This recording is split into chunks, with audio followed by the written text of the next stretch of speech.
My name's Grant, if you haven't been here before, and we're just so excited that you're here as we wrap up this series. And during this series, we've just been talking about being done with fear and worry and anxiety and freaking out. And basically, we've told you stuff that you already know. We know deep inside of us that the reason we get worried and anxious is because we have control issues, because we have faith issues. And what we have a tendency to do, and what we've talked about in this series up until now, is that we have a tendency to put our faith in things that we can see, things that are tangible.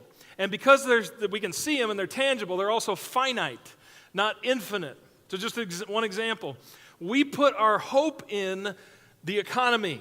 Right? Every one of us does this at least to some degree. And we look at the economy, and when the economy's going good, we have less anxiety and we have less worry and we're less freaking out. And we're just like, okay, things are good. For instance, how many people have enjoyed filling up at the gas pump lately? How many people have done that? Yeah. That's been fantastic. Every time we go to the gas pump, we're just like, oh my goodness, I never thought that I would be able to pay under $2 a gallon again in my life, right? So this is just amazing. And so we get excited and we have less worry and less anxiety.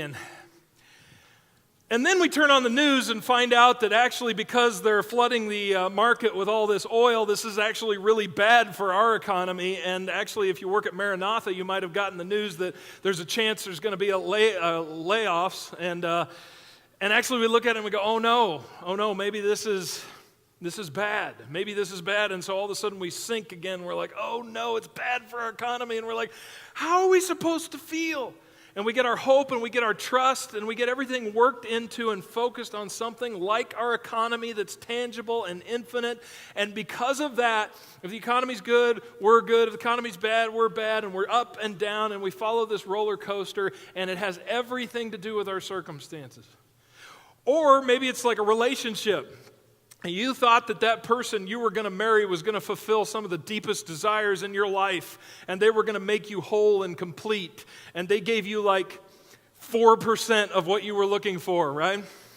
And so you had your hope and your faith in this individual and this person, and you thought, wow, once we get married or once we have that relationship, it's just going to be, just fireworks all the time. And so if your relationship is good, then you're happy and you don't have much worry and stress. But if you're fighting or it's back and forth or you're not really clicking, then all of a sudden you're filled with worry. And so you tie your heart to something that's finite, that's here on earth, that's tangible. And because of that, again, your worry, your anxiety, it's completely controlled by something that is going to fail. But if we put our hope in God, and this has been the point of this series, if we put our hope in God, if we consistently, over and over again, don't put our faith in circumstances, don't put our faith in things that we can see that are right in front of us, but we put our faith in, and here's the trick, we put our faith in an invisible God, then it doesn't matter what the circumstances are. It doesn't matter if the economy's good, it doesn't matter if it's bad, it doesn't matter if the relationship's perfect or if it's struggling a little bit. It doesn't matter if your kids are turning out to be morons, right? Doesn't matter, because I'm talking about your kids, not mine, but doesn't matter what's happening or what the circumstances are, because you have your faith in something that's bigger and outside of this world. You have your faith in God. And so again, that's what we encourage you to do. Every time you have anxiety and fear, that this year that you would say, you know what, I'm going to trust God more. I'm going to follow God. I'm going to believe in Him more deeply. Now today, I want to talk about one particular area that we put our trust and our hope in that's just wrong. We put our faith and our hope in, sometimes it's people, sometimes it's things, but a lot of times we put our faith and our hope in ourselves. We put our faith and our hope in ourselves. We put all our chips, because we're the only person that's never failed us, right? Which that's just a lack of looking in the mirror. But we think that we're the only person that's never failed ourselves, and so we can do it. So we put our faith and our hope and our trust in ourselves. Now, this is a kind of a big deal to me, because that's where, when I started out life as a younger man, that's where I was. I had my faith and my trust and my hope in myself. When I was in my late teens, early 20s, I was kind of one of those guys that I enjoyed whatever challenges would throw my way. I enjoyed, I just loved doing it. And I didn't think of myself as having a limit, because I'd never met my limit. I'd never gone to my limit. I didn't know what my limit was, so I just kind of assumed I didn't have a limit. So I would enjoy just kind of biting off more than I could chew, and I would just like get into life and take on those challenges. And even though I was only in my late teens, early 20s, I was kind of a workaholic already. And then I decided to go ahead and get married when I was 20. Well, she decided that too. We both decided to get married. So I was 20, and I was like, no big deal. And people are like, you shouldn't probably get married till you get out of college. And I was like, that's 2 years away.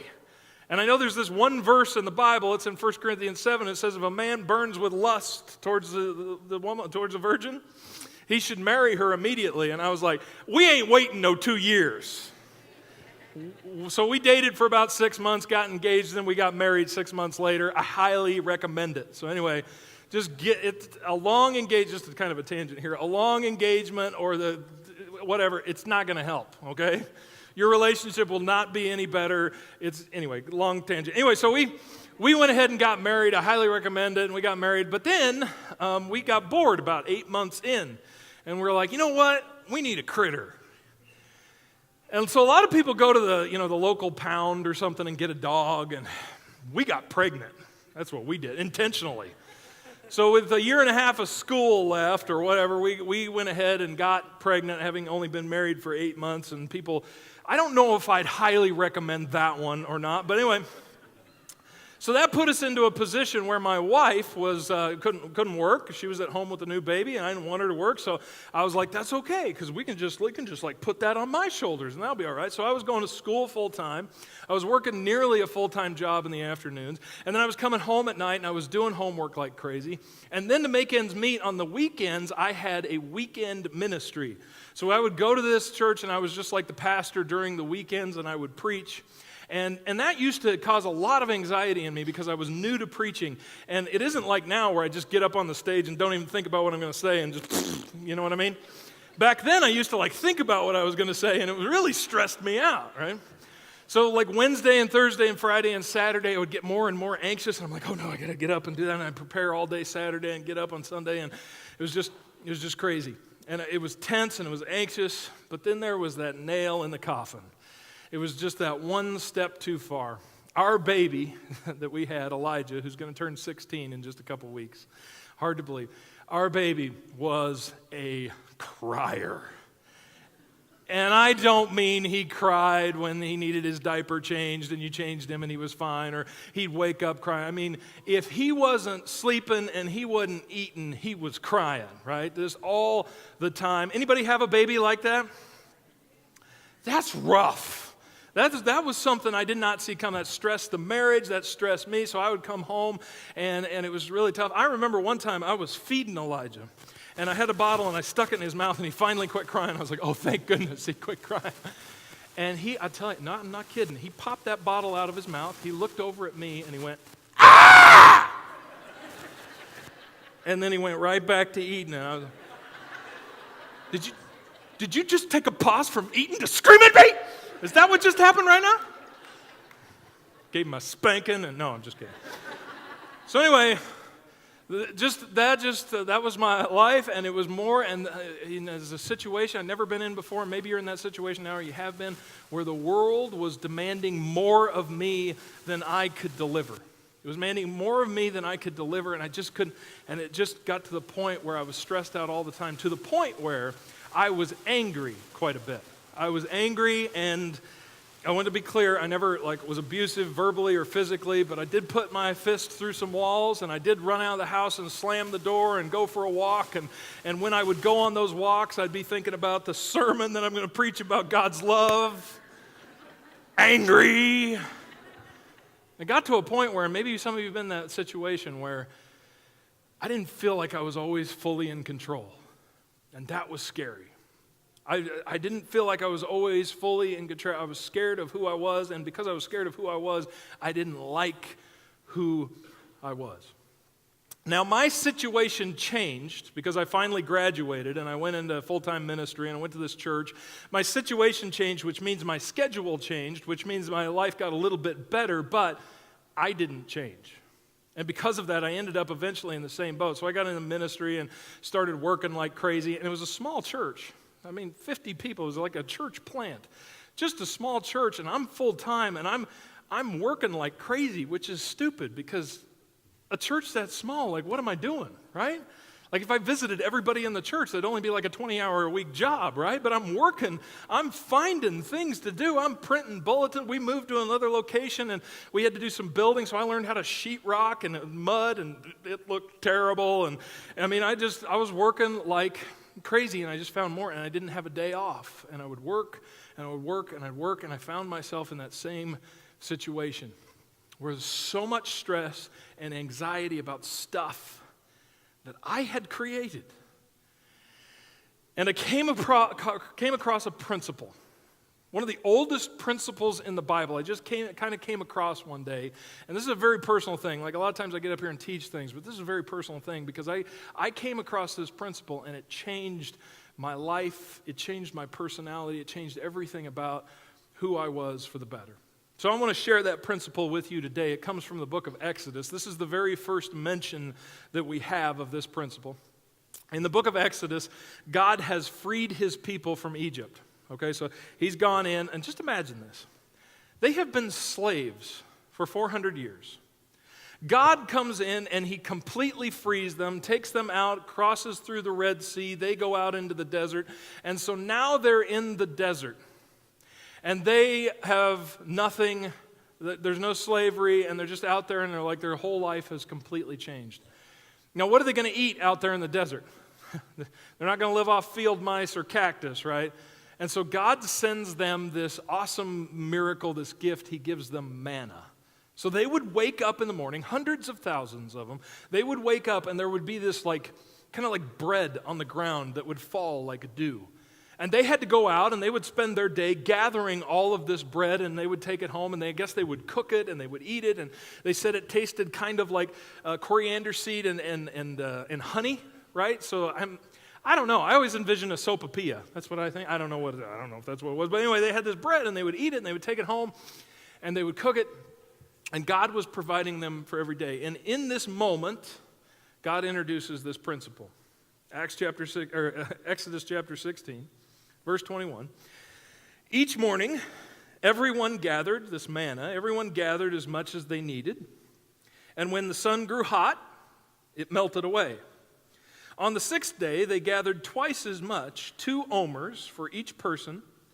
And the leaders of the community came and reported this to Moses. So, hey, the people are picking up twice as much on the sixth day. Why is that going to happen? And then God introduced for the very first time a new concept, not just to his people, but to humanity.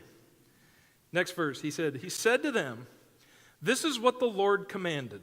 Tomorrow is to be a day of Sabbath rest, a holy Sabbath to the Lord. Now again, you got to understand, this is a completely new concept. This is not something they did in Egypt. This is not something they did in any other culture. God said, here's what you're going to do. You're going to take the seventh day, and it's going to be a day off, right? As far as we know, there was no other culture that had a concept known as the day off. So I could give you a lot of reasons today why you should follow God, but one of the big ones is because God invented the weekend, okay? Amen. Anyway, so God invented the day off, and he introduced this new concept, and he said, hey, you're going to worship me by resting, because that's what the word Sabbath means, or it's the Hebrew word Shavat. It just simply means, number one, definition, rest. Now, this was a new concept, especially for people who had spent their whole lives being slaves, and for people that didn't understand the concept of a day off. He said, I just want you to take a day, and this is how you're going to worship me. You're going to rest. They didn't understand that concept, and I'm pretty sure that we don't understand that concept in our culture either. One of the reasons I believe we don't understand that is because it just really hit me this past Thanksgiving. I'm getting up, and I don't know what Thanksgiving was like for you when you were a kid, but when I was a kid, Mom and Grandma would work pretty hard, a couple hours, and they would cook some food, and we would eat it, and it was always amazing, and we would just load ourselves up till, we just could not stand up, right? So we just had to lay down. So everybody would go lay down and I remember Grandma and Mom, they would do the same thing. They would leave the dishes in the sink, and they would go lay down. I remember watching my grandma just snoring away and watching her teeth just flap around. And it was just like a house of mourning, basically. I mean, it was a house of death. And we would watch a football game and we'd complain that there was this terrible team that was always on Thanksgiving. Why would they ever put the Lions on? I didn't know. But anyway, so we would watch, and it was just relax. This past Thanksgiving, we're sitting there, and I look at my computer, Facebook, and checking it out. And what did everybody do this year? I don't know if you realize this, but there's a lot of people, you probably had friends that did this too, maybe you did this, where they got up on Thanksgiving and ran a marathon. I'm looking at it and I'm going, what is wrong with you people? Right? And not only did they do that, these very same people, a lot of my friends, they ran a marathon and then they went home and they cooked the meal for their family. So they did this early enough so they could go home. They cooked the meal for their family, did the dishes, sat around for a little bit, and guess what those very same people did later that day or night?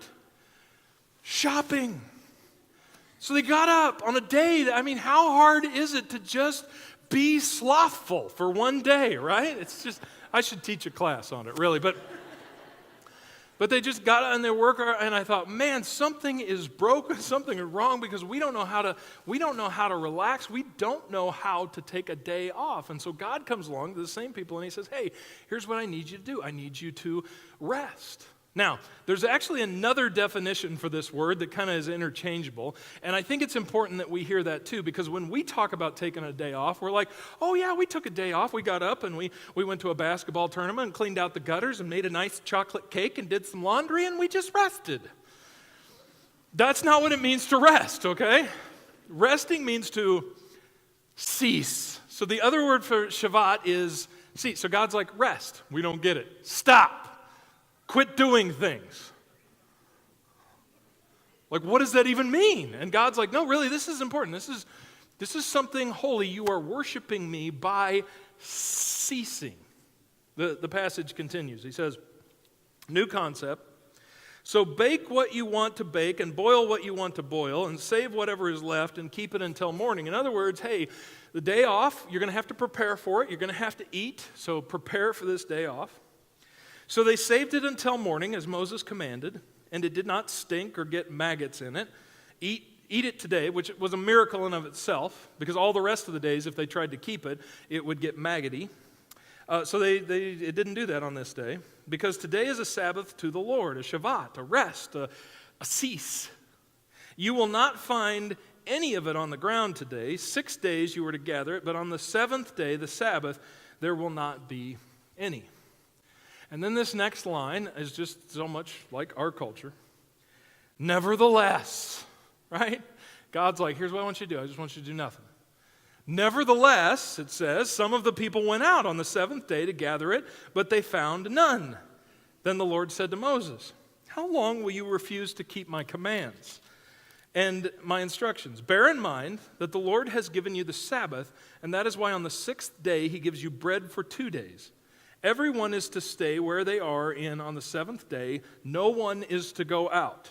Love how he breaks it down. I'm going to use small words. In, good. Out, bad. So the people rested on the seventh day. Now, this is the first time this is introduced. Eventually, this becomes one of the 10 commandments. This is a big deal. God says you are to obey the Sabbath, and it's supposed to be a holy day, and you are supposed to rest. And the people didn't do it, to the point where God had to put a punishment on it. The punishment for not resting on the seventh day was to be stoned to death. Not stoned, but stoned to death. That was the punishment. In other words, God's like, okay, I really want you to rest, and it's so important to me that if you don't rest, I'm going to kill you. Okay? And it was a big, big deal. And so God's like enforcing people to do it, and people were rebellious against it. I think that is hysterical. That's like if God said, and the day after the Sabbath, we're going to have Money Day. And money's going to fall from the skies, and you're going to have to go up into your gutters and clean it out, and you're to collect all the money. And the people are like, do we have to? Right? And this is what God is like, hey, I want you to take a day off. I'm like, no, we don't want to take a day off. And so God teaches us. Now, kind of back to my story. I'm struggling right? I'm just sort of angry all the time. I'm anxious, I'm working like crazy. In my head, I'm just doing what God has called me to do, but I'm angry, frustrated, anxious, worry all the time. And finally one day, one of my friends turns and he's like, hey man, let's go on a prayer retreat sometime. I'm like, cool, what's that? He's like, well, we're going to go out in the woods and we're going to be around like nobody. It's just going to be me and you, but we're not even going to talk to each other. And we're just going to like pray and read our Bible, maybe take a few books with us, and we're just going to like relax. And I was like, okay. I was like, we're not going to touch each other, right? And he was like, no. And I was like, oh, that's my one rule, okay? I was like, okay, so yeah, let's go in the woods, I guess. So we go out in the woods, and we didn't talk to each other. And that first night, I tell you, after a couple hours, I was ready to get in a car and drive off a bridge, okay? A couple hours of just being alone and quiet, and it was deathly still, and it was summertime, and you could just, it's quiet and still. And then the next day, I got up, and I spent the whole day, and for the first time in my life ever, and maybe some of you haven't ever had this experience, I rested. I ceased. I Shavat. I didn't see it coming. It was long. It was a long day, and I just finally gave into it. In the afternoon, there was a swimming pool. There was middle of summer.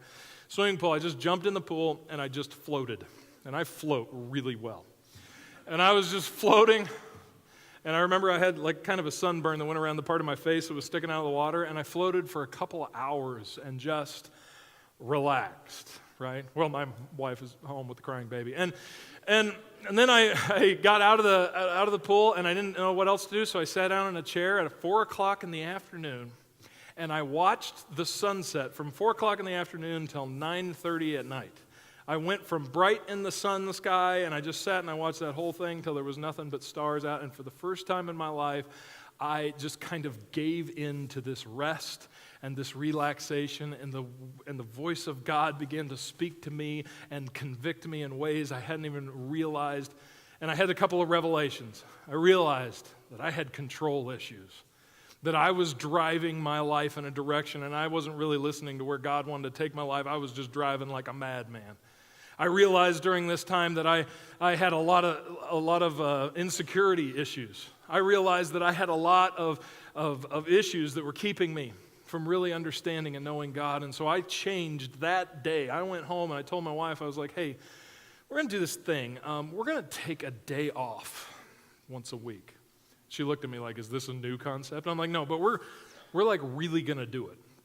So we've been trying to take Saturday off. You and I both know that's not working because I got to prepare for Sunday, and I'm basically working on Saturdays, and that's just kind of dumb. I said, well, let's do it on Thursdays. We had the ability and the convenience. I said, we're going to take off Thursdays because I work on the weekends and that kind of stuff, and we're going to just take it off. And we got into this routine where we get up and we do nothing. We've been doing this for like 11, 12 years now, where we get up on Thursday and I don't do anything. And every once in a while, there's this like surge of energy that comes over me, and I'm like, I should go out and I should rake leaves. And then I'm like, no. Just going to sit on the couch, man. And I take one day. And if I got to rake leaves, or I got to clean something, or I got to do something like that, I do that on the rest of the days of the week. But I literally rest. I cease. I don't do anything that requires work, unless of course there's something serious that needs to be taken care of in the church, and then I do. And as we've done this, it's completely changed everything. And I went from being somebody that was driven to somebody that trusts in God. I went from being somebody that was anxious to somebody that's actually way too calm, right? In fact, some of you, it drives you crazy. Like, you've called me up on a Thursday and you're like, hey, I need this or I need that, or can you do this? And the only time we can do it is Thursday. And I'm like, oh, it's my day off. And I can just feel it on the other end of the phone. It's like, well, it must be nice, right? We make those decisions. It's not the world making that decision for us. We're making those decisions. And if we don't take this old principle that began all the way back in the book of Exodus, that we will not find that rest. Do you know where it actually started? It said that God created the heavens and the earth, and on the seventh day, God himself rested. And he comes to us and he says, I want you to rest. So here's what I would challenge you to do, especially those of you that feel worried and anxious all the time. I want to just give this to you. Take a day off. And here's how to take a day off. It's sad that I have to do this, but I do. Here's how to take a day off. Number one, choose the right day, right? Some of you trying to like do Sundays and you work all the time here at the church or you volunteer and you've got a lot going on. So Sundays is actually pretty hectic for you, especially if you're a leader here at LifeBridge. This may not be a very good time. You probably want to choose Saturdays. You want to choose a different day if you're a volunteer and you do quite a bit of work here. For the rest of you, that just sit out there and take up space, this is probably a great day for you. This would be a great, I'm just playing. You guys are expensive though. And so choose the right day. Choose the right day. You can choose something. I would highly recommend Saturday. Take this day off and really take it off. Now, I want you to think about it for a little bit. There's some big choices, some big sacrifices that need to take place in order for you to take a day off. For some of you, this might be like your kids. You might be like, man, we got basketball tournaments and we got volleyball tournaments. We're just taking the kids like crazy and we're spending all this time on Saturday. There's no way we could take Saturday off. It might be important for you to have your kids involved in less sports. And I know you're like, what? Because I know for many of you, your whole plan is your kids getting a sports scholarship. Like that's your plan for college. But really, look at your kid. Do you know how many parents, as a pastor, how many parents I have known see their kids and they work with them all the time. They teach them how to throw a baseball or their plans in the NFL and they're just working like crazy and they're going to get a scholarship and all this kind of stuff. And then they grow up and then they don't get jack. Do you know how many of all those kids that worked so desperately hard, do you know how many I know that are in the NFL or major professional? Zero. That's how many. Because they're really not that good, okay? And on top of that, do you really want your kid to be a professional athlete? Like, there's two things I don't really wish on my kids. I don't want to be a professional athlete, and I don't want to be a rock star, right? Because I don't want them to do drugs. Choose the right day. You might have to make sacrifices. You might have to turn to your kids and be like, you know what? Sports is not the most important thing. Think about it. What's more important to your kids? That they're involved in sports and learned team and work ethics, or that their parents were sane? Right? It's probably going to be more important. Anyway, so choose the right day. That might be Saturday. Next one is prepare for it. Like, get ready for it. Like, on our day off, my wife doesn't cook, right? We don't clean anything. So that means we clean before, or at least that's the theory. A lot of times we just live and swallow for that day because what are you going to do? Or we have the kids clean when they get home from school. So prepare for it. Get ready for it, and then have a day where you can have a day off. And I got to a point where I would just write down things. If something would come to my mind, I got to do that, I write it down, put it on a list, and just hold off. Last one, cease. This is the part. Now, you prepared for it, you got the right day, and you just cease. I know this seems simple, but your life will completely change. You will be less anxious and less worried, and you will have to trust God more. You will have to trust God more.